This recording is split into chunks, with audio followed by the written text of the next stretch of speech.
Varicose veins కి సరైన చికిత్స కోసం సంప్రదించండి ఎవిస్ హాస్పిటల్.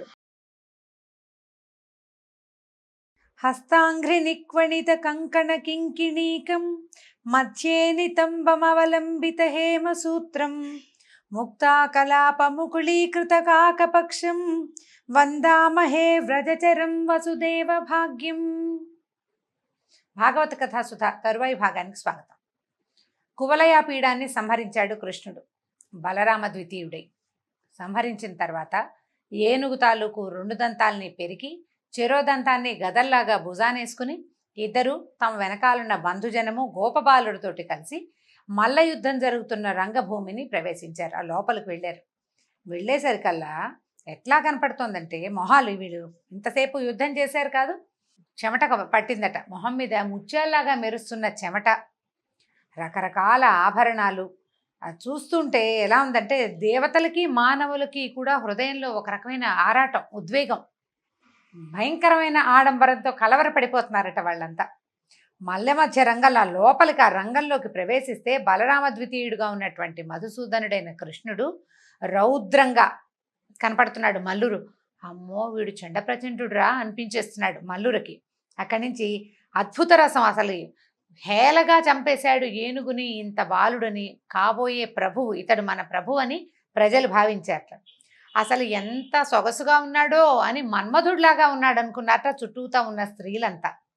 అక్కడి నుంచి భయానక రసంతో కంసుడికి నా మృత్యువు వీడే వచ్చేసాడు నా దగ్గరికి అని అనిపించేలాగా కనిపించాడు.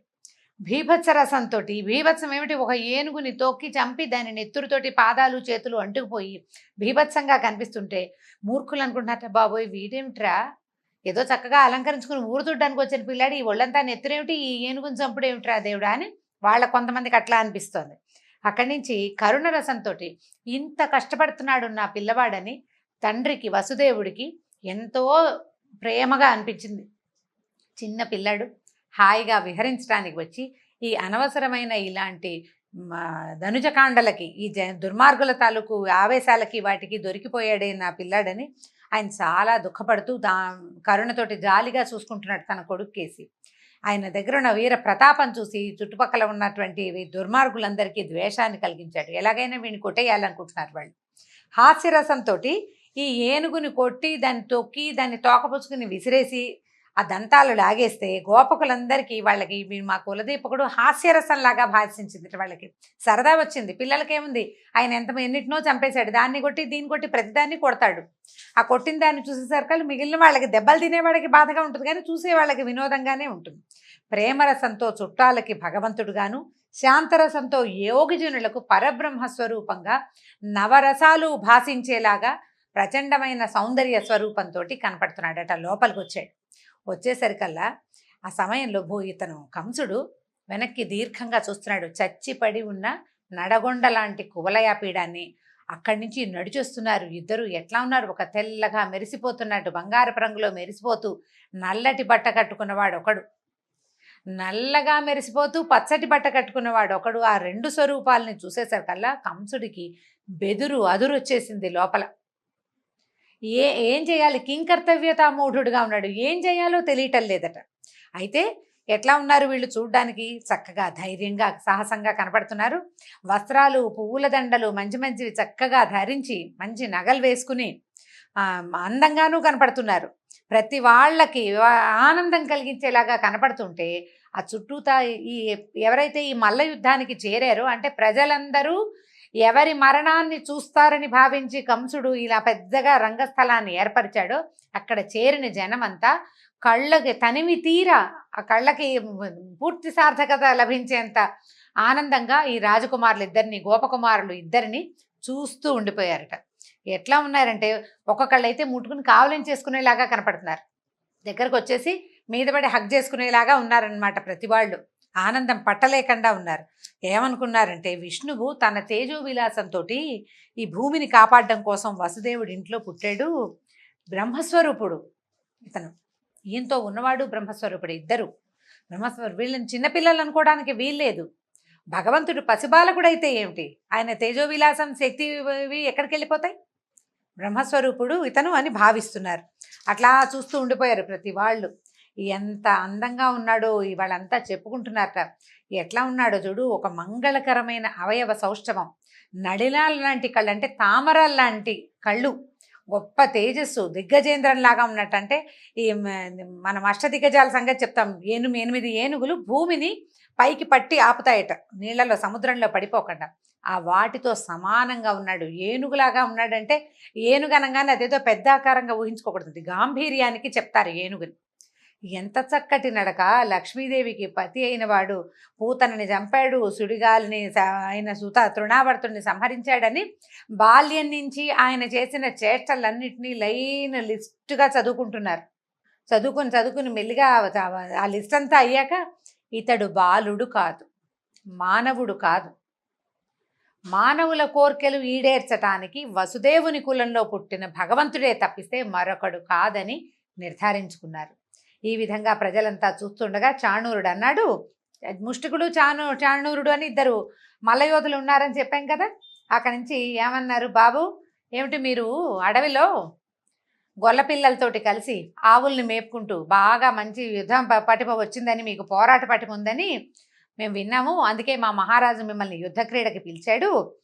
పద, ఇప్పుడు మనం వీళ్ళందరూ చూస్తుండగా మనం విద్యలు ప్రదర్శిద్దాం. మీరేమో అడవిలో నేర్చుకొచ్చారు, మేమేదో ఊళ్ళో ఉంటాం, మేము కలిసి విద్య ప్రదర్శిద్దామన్నారు. నువ్వు బాగా అని ఇంకా అడుగుతున్నాడు అనమాట. నీకు బలం ఉందా, నీకు అది వచ్చా, నీకు ఇది వచ్చా అని ఒక్కొక్కటి అడుగుతున్నాడు అనమాట.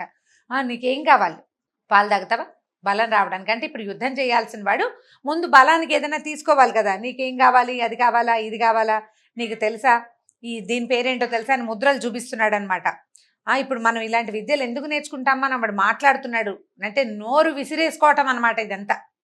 మామూలుగా ఏదైనా మల్ల విద్యలు అవి ఎందుకు నేర్చుకుంటాం, ప్రజలు చూసి ఆనందించడానికి. మనం ఒకళ్ళమే ఆనందించాం, ఏదో యుద్ధం నేర్చుకున్నాము, కత్తిసాము కర్రసాము అవన్నీ కూడాను మనమే నేర్చుకుని ఆనందించాం.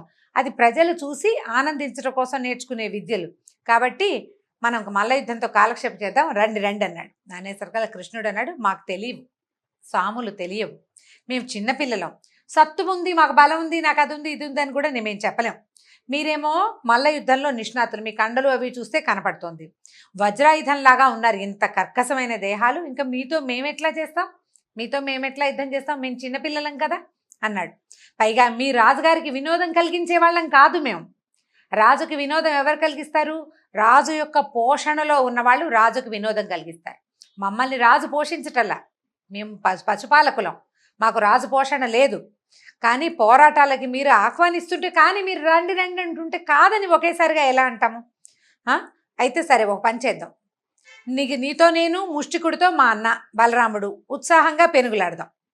నువ్వు పిలిచావు కాబట్టి, నిజానికి మేము ఈ పని చేసే వాళ్ళం కాదు, మాకు రాదు కూడా, కానీ నువ్వు పిలిచావు కాబట్టి, ఇక్కడ రాజు కూడా ఉన్నాడు కాబట్టి మన ఇద్దరం కలిసి యుద్ధం చేద్దాం. ముష్టికుడితోటి మా అన్నయ్య బలరాముడు పోటీ పడతాడు, వీళ్ళందరికీ ఆనందం కలిగిద్దాం. అంటే ఇది కొట్టుకు చచ్చిపోదాం అంటల్లా, కొట్టుకుని సంతోష పెడదాం మిగిలిన జనాలు, అంటే సరదాగా చేద్దామని చెప్తున్నాడు. అయితే చాణూరుడు అన్నాడు, ఓరిని, నాతో పెనుగులాడేందుకు నువ్వెంత వాడివి, నువ్వు నాకు సమానుడు అవుతావా, నువ్వు చూస్తే పిచ్చుకలాగా ఇంతున్నావు, నేను చాలా ప్రసిద్ధుణ్ణి, నీకు ఇలాంటి గొప్పతనం ఉందా, ఈ రాజవీధిలో పోరాటం అంటే కుప్పిగంతులు వేయడం కాదు, బాగా ఆలోచించుకోమన్నాడు. అనేసరికల్లా పైగా ఈ చాణూరుడు ఎలాంటి వాడు బ్రహ్మదేవుడిని ఈశ్వరుణ్ణి మెచ్చుకోడు, అంటే దేవుడు అంటే కూడా లెక్క లేదనమాట, వాడి బలం మీదే వాడికి నమ్మకం. బ్రహ్మదేవుడిని లెక్క చేయడు, విశ్వక్సేనుడిని ఎక్కిరిస్తాడు, తన సాటి రాడని వాయుదేవుణ్ణి కూడా యుద్ధానికి పిలవడు, అంత బలం కలిగినవాడు, మహాబలం, బలశాలిని నేను. యుద్ధానికి రేపు మాపనం పిలిస్తే వచ్చేస్తాడనమాట. ఇట్లా జగజ్జెట్టినైన చాణూరుణ్ణైన నేను ఒక గొల్లకు చిన్న కుర్రవాడితోటి, అంటే గొల్ల అనగానే మీరు కులాలకి పోవద్దండి, ఇంతకుముందు కూడా చెప్పుకున్నాం మనం, భాగవతంలో ఈ పదాలు వినపడుతూ ఉంటాయి. ఎందుకంటే గోవులని పాలించేవాళ్ళు అని అర్థం. వీళ్ళు సుక్షత్రియులే, చాతుర్వర్ణ్యంలో 4వ వర్ణానికి చెందిన వాళ్ళుగా వీళ్ళని చెప్పలేదు శ్రీమద్ భాగవతంలో కానీ మహాభారతంలో కానీ చెప్పలేదు. వీళ్ళు గోవుల్ని పాలిస్తారు, కానీ చక్కగా వీళ్ళకి యజ్ఞోపవీతాలు అవి కూడా ఉంటాయి. కృష్ణుడికి ఉపనయనం చేసినట్టు స్పష్టంగా వ్యాస భాగవతంలోనే చెప్పబడింది. ఉపనయనం చేశారంటే క్షత్రియులు వాళ్ళు, పేరు అది అంతే. అక్కడి నుంచి నిన్ను పట్టడానికి నేను చాలనా, పైగా నాతో పెనుగులాడతానని అంటావా, రా రా అన్నాడు. నువ్వేంటి ప్రగల్భాలు, కనీసం నా కాలి కిందకి రావడానికి కూడా నువ్వు సరిపోవు, రమ్మన్నాడు. అనేసరికల్లా సరే బాగానే ఉంది కదా, బాగుంది, దానికి రెడీగా ఉన్నాడు, బాగా సిద్ధపడ్డారనమాట. పిలుస్తుండేసరికల్లా ఏం చేశాడు, ఈ పిలిచివాడు మామూలుగా మల్ల యోధులు సాధారణంగా నిలబడితే కొంచెం పెద్దగా కనిపిస్తారు. అదే వాళ్ళు గట్టిగా గాలి కుంభించి జబ్బలు పొంగిచ్చేసరికల్లా ఇట్లా పెద్దగా విశాలంగా కనపడతారు. బాడీ బిల్డర్స్ చేస్తుంటారు కదా, సుమారుగా ఉంటారు. వాడు గాలి బంధించేసరికల్లా ఛాతీ పైకి ఊపెంగుతుంది, జబ్బల కండలన్నీ నరాలన్నీ తేలి ఒక వేరే షేప్లో కనిపిస్తుంటాయి.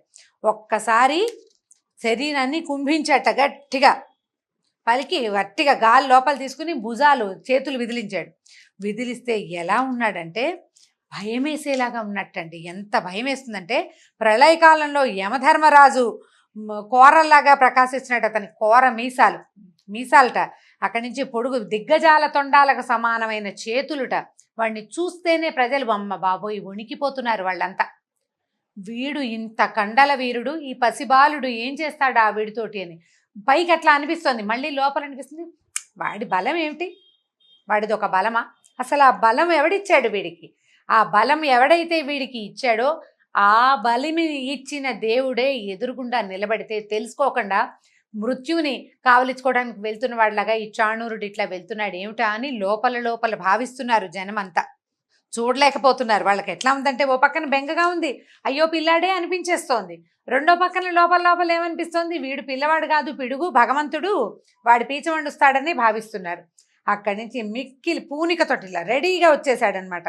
ఏం చేశాడు, ఈయన కూడా భుజాలు అప్పలిచ్చాడు కృష్ణుడు కూడా. అంటే భుజము అప్పలించడం అంటే గట్టిగా గాలి పీల్చి చేతులు బిగించాడనమాట. బిగించి పెద్దగా సింహనాదం చేసేట. ఆ సింహనాదానికి ఎట్లాంటి శబ్దం అంటే మామూలుగా లేదు, మొత్తం రంగస్థలం అంతా అదిరిపోయిందట.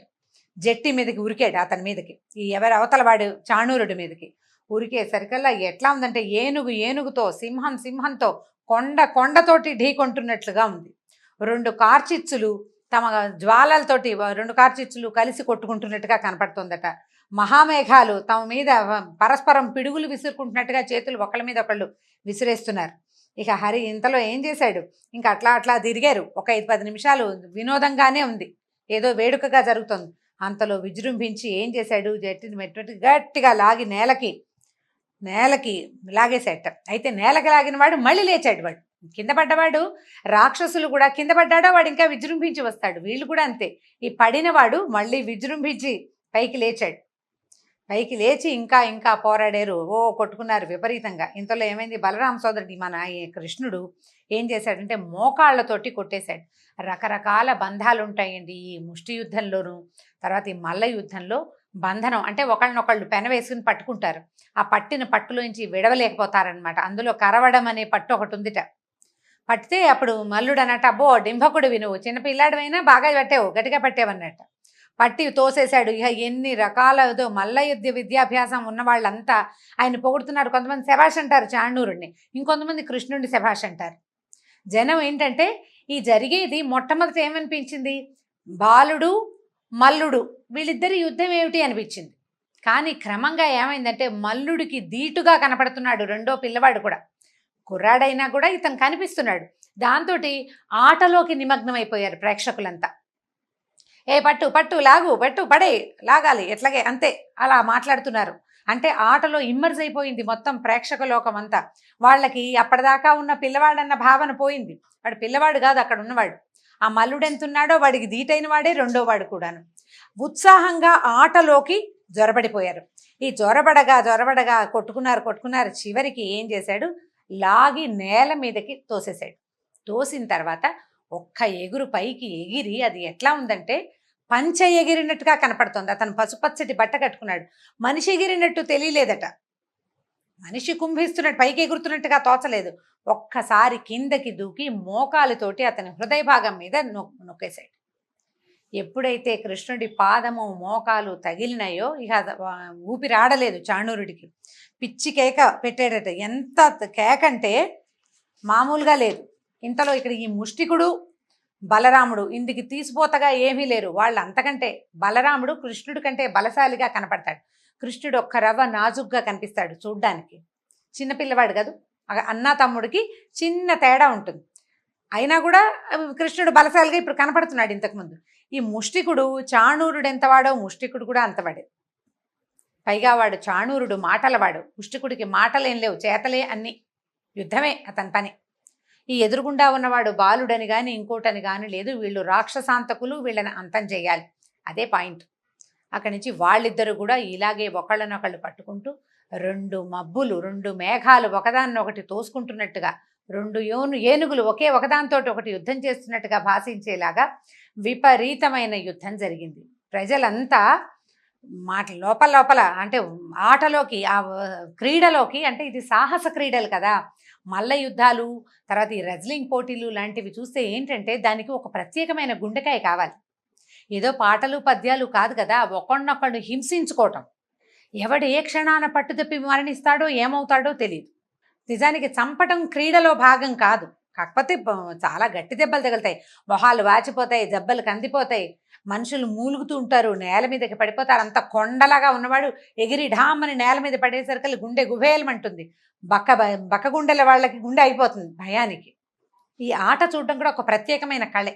దానికి ఎలా అయిపోయారంటే, పువ్వుల్లాగా ఉన్న పిల్లలతోటి ఇట్లాగా వజ్రంలాగా పర్వతాల్లాగా కఠోరంగా ఉన్న ఈ మల్లుడితోటి యుద్ధం చేయిస్తూ, ఏమిటి వీడు ఈ రాజు వినోదం చూస్తున్నాడు. ఎంత పిల్లలు తెలివిగా చేస్తున్నప్పటికీ యుద్ధం, ఇదేమి వినోదం? ఎక్కడైనా ఇలాంటి దుర్మార్గం విన్నావా? పిల్లలతోటి మల్లురికి యుద్ధం ఏమిటి, ఎక్కడా లేని విడ్డూరం అని వాళ్ళకి ఎట్లా ఉందంటే నిట్టూర్పులు విడిచేస్తున్నారు. అయ్యో అయ్యో మేము చూడలేమనుకుంటారు, కానీ చూడకుండా ఉండలేకపోతారు. పట్టు అంతే పడే విసిరై అంటున్నారు. అంటూ లోపల లోపల బెంగగా ఉంది. అంటే మానవత్వపు వాసనలు కొన్ని వస్తూ మధ్యలో క్రీడా వినోదం కూడా జరిగిపోతుందన్నమాట. సభాసదులు చూస్తున్నారు కానీ ఈ పిల్లలకి ఈ మల్లురికి మ్యాచింగ్ కుదరలేదని రాజుకు చెప్పలేరు. ఎందుకంటే రాజు కడు దుర్మార్గుడు. చెప్పితే చాలా కష్టం, చెప్పకపోతే ఈ పిల్లలకి ఏదైనా అయితే ఎంత తప్పు. ఎప్పుడు ఏం చేయాలి? యుద్ధాలకి సమానమైన వాళ్ళ మధ్య యుద్ధం, వెయిట్ చూస్తారు, సమానమైన బరువు ఉన్న వాళ్ళతోటే యుద్ధం, ఒకళ్ళనొకళ్ళు పోటీ చేయిస్తారు. పిల్లలు చూస్తే 15 ఏళ్ళు కూడా లేని పిల్లలు, చిన్న పిల్లలు, వాళ్ళేమో జగజ్జెట్టిలు, జగద్విఖ్యాతి చెందిన మల్లయోధులు. ఏం చెయ్యాలో తెలియటం లేదు అసలు. ఏమనాలి? ఓ పక్కనేమో ఈ పిల్లల సౌందర్యం పట్ల విపరీతమైన మోహాతిశయం కలుగుతోంది ప్రజలందరికీ. ఎట్లా అసలు, అయ్యో ఇలా చేసామే, మనం పిలిపించి, ఈ రాజు పిలిపిస్తే మనం ఒప్పుకున్నాము, ఊళ్ళో తిరుగుతుంటే అందరం ఆ వస్తువులు ఈ వస్తువులు ఇచ్చి గౌరవించాము, మేడల మీద నిలబడి చూసాము, నాయనా వెళ్ళిపోండి వీడు దుర్మార్గుడని చెప్పలేకపోయాము, పొరపాటు చేశాము, ఇప్పుడు ఇది జరుగుతుంది, జరుగుతున్న దాన్ని చూడాల్సి వస్తుంది. ఈ పాపి దుర్మార్గుడైన ఈ రాజకులంలో రాజు దగ్గర పుట్టకుండా మనం కూడా అడవిలో ఏ వెదురు పుల్లై పుట్టినా కూడా ఈ పిల్లాడు మనని కూడా ఊదేవాడు కదా, కనీసం ఊదటం కోసం వెతుక్కునే వేణువులను వెతికేటప్పుడు మన్ని కూడా ముట్టుకునేవాడు కదా. ఆ చెట్టో పుట్టో అయ్యుంటే ఎంత బాగుండేది. పిల్లవాడిని కంటితో చూస్తూ, ఆ కృష్ణుణ్ణి కంటితో చూస్తూ ఆయనతోటి మమేకంగా ఉండలేక ఈ మరణాసన్నమైనటువంటి ఇటువంటి ఒక మృత్యు క్రీడని చూడవలసి వస్తోందని ప్రజలు గగ్గోలెత్తిపోయారు, మల్లగుంతాలు పడిపోతున్నారు, లోపల ఏడ్చేస్తున్నారు, వాళ్ళల్లో వాళ్ళు చెప్పుకుంటున్నారు, రాజుకు చెప్పలేకపోతున్నారు, వాళ్ళని వారించలేకపోతున్నారు. ఎంత దుఃఖము, ఎంత కష్టమో, ఎంత సంతోషమో, ఎన్ని రకాల భావాలతోటో సతమతమైపోతూ ఉన్నారట. సరే క్రమంగా ఇది సభ, కొంతమందికి వెళ్ళిపోదామనిపించేస్తుంది. బయటికి వెళితే ఏమంటాడో రాజు, సభల్లో నుంచి అట్లా వెళ్ళకూడదు, సభా మర్యాద కాదు. దాంతో ఇక ఏం చేయాలో తెలియక, సరే ఇంక చేసేదేముంది, వీళ్ళిద్దరిలో ఎవరో ఒకళ్ళు ఓడి ఒకళ్ళు గెలిస్తే న్యాయమో అన్యాయమో ఎవడో ఒకడు నుంచుంటాడు అక్కడ, జడ్జి లాంటి వాడు అన్యాయంగా చెప్తే ఆ పాపం వాడికి తప్పదు. కాకపోతే ఈ సందట్లో పిల్లలకి ఏదైనా అయితే అని అనిపిస్తుంది అనమాట.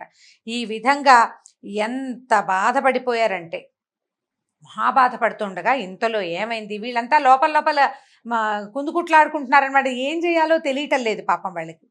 ఎలా ఉందంటే, గోవర్ధనగిరిని ఎత్తినటువంటి కృష్ణుడికి చాణూరుడు ధైర్యం చెడి లోబడిపోయాడు. చాలాసేపు ప్రతాపవంతంగా యుద్ధం చేశాడు చాణూరుడు. అతనికి తెలుస్తోంది ఈ సన్నగా నాజుగ్గా మెరిసిపోతూ చక్కగా బట్టలు నగలు వేసుకుని ధరించిన వీడు పిల్లవాడు కాదని, వీడిలో ఒక ప్రచండమైన శక్తి ఉందని, తన వల్ల కావటం లేదని తెలిసిపోయింది. మొదట కాసేపు పోటీ ఇచ్చాక క్రమంగా చల్లబడిపోయాడు.